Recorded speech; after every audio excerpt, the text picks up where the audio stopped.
আচ্ছা কোনছে আল্লাহ বড় না মানুষ বড়? ধরো গাদা, তুই কার হাতে কার জোড়া দেশ?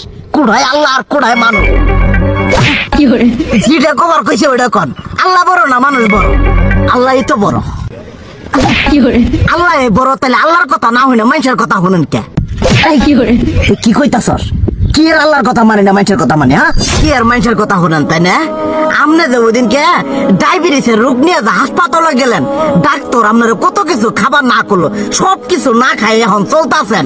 তাহলে আল্লাহ যে আপনারে কইছে যে হারাম খাবার না, সুদ খাবার না, কই আপনি তো কাম কাজ বাদ দিয়ে এলাকার মধ্যে টাকা পয়সা না গায়ে খালি ওইলে দিয়েই খান, নিজেরা টিয়াও হালাল ভাবে কামাই করেন না, ওই সুদও তো না কটা টিয়া করে লাভ আহে ওইলে দিয়ে দিয়ে চলে না, পেটটা বড় বানাইছেন।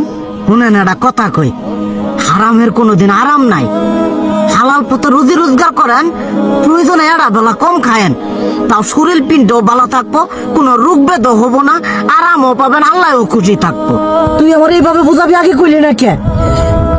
আসলে এই বিষয়টা তো আমি কখনো মাথায় এইভাবে নেই যে আমাদের কখনো ডাক্তার নিষেধ করলে ঠিকই আমরা নিষেধ মানি, কিন্তু উপর আল্লাহ যে কত কিছু নিষেধ করে দিয়ে সেটা মানি না।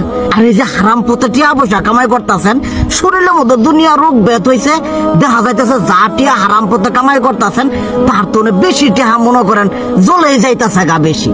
আজকের পর থেকে আমি আর এই হারাম সুদ খামো না, আমি হালাল পথে চলবো, হালাল টাকা পয়সা ইনকাম করবো।